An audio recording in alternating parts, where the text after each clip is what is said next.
இன்றைய வசனம் சங்கீதம் 62 அதிகாரம் 5 என் ஆத்துமாவே தேவனையே நோக்கி அமர்ந்திரு, நான் நம்புகிறது அவராலே வரும்.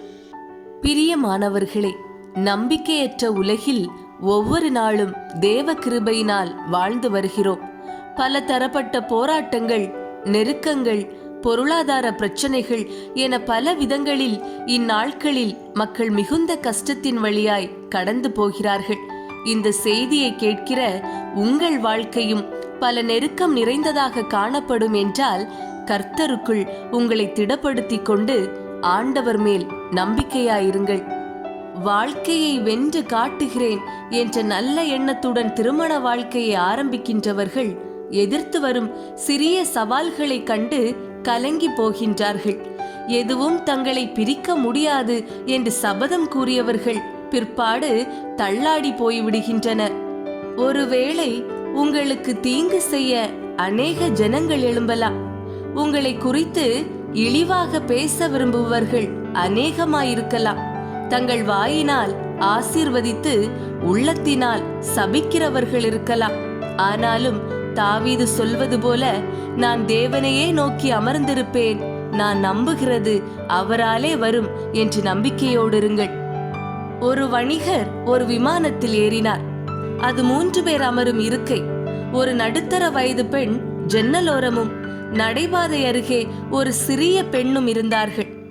இவர் அவர்கள் இருவரையும் பார்த்து புன்னகைத்தவாறே தனது பெட்டியை மேலே வைத்துவிட்டு நடுவில் அமர்ந்தார். அவர் அந்த சிறு பெண்ணை பார்க்கும்போது தனது மகளை நினைத்தார். இருவருக்கும் ஒரே வயதுதான் இருக்கும். அந்த பெண் அமைதியாக வண்ணம் தீட்டிக் கொண்டிருந்தாள். அவரும் அந்த பெண்ணிடம் எப்போதும் போல் பேர் என்ன, பொழுதுபோக்கு என்ன என்று பேச்சு கொடுத்து கொண்டு வந்தார். அதேபோல் உனக்கு பிடித்த விலங்கு எது போன்ற சில வழக்கமான கேள்வியும் கேட்டு கொண்டு வந்தார். அவர் மனதில் இந்த சிறிய பெண் தனியாக பயணம் செய்வது விசித்திரமாகப்பட்டது. ஆனால் அவர் தனது எண்ணங்களை தன்னுள்ளே புதைத்து வைத்துக் கொண்டார். எனினும் பயணம் முழுவதிலும் அவள் மீது ஒரு கண் வைக்க வேண்டும் என நினைத்தார். அவரும் பெண்ணை பெற்றவரல்லவா? சுமார் 1 மணி நேர பயணத்திற்கு பின் விமானம் திடீரென குலுங்க தொடங்கியது.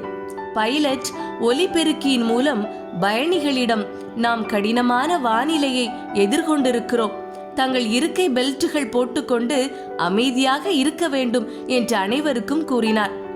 அடுத்த அரை மணி நேரத்திற்கு மேல் பலமுறை விமானம் குலுங்கியது.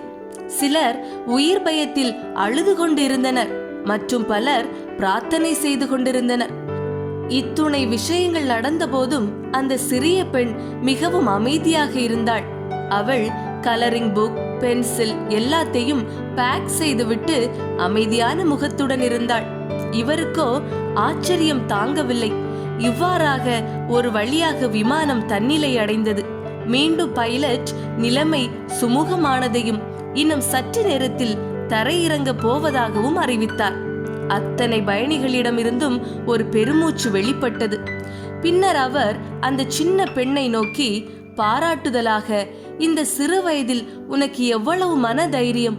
பெரியவர்கள் அனைவரும் பதட்டத்துடனும் பயத்துடனும் இருக்கும்போது நீ மட்டும் எப்படி இவ்வளவு அமைதியாக இருந்தாய் என கேள்வியுடன் முடித்தார்.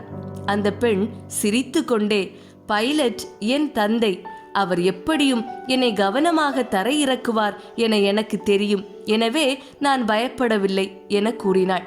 அந்த குழந்தைக்கு தன் தந்தையின் மீது இருந்த நம்பிக்கை நம்மில் பலருக்கு நான் வணங்கும் கடவுள் மீது கூட இல்லை.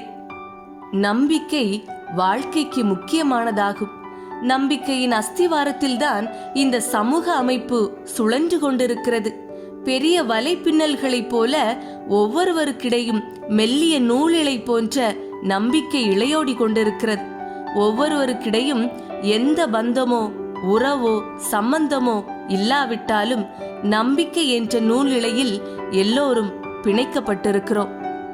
இரவு முழுவதும் பிரயாசப்பட்டும் மீன்கள் அகப்படவில்லை என்ற வருத்தத்துடன் இருந்த பேதுரு பின்பு இயேசுவின் மேல் உள்ள நம்பிக்கையால் வலையை மீண்டும் போட்டபோது அவன் நினைக்க கூடாத அளவுக்கு மீன்களை பிடித்தான்.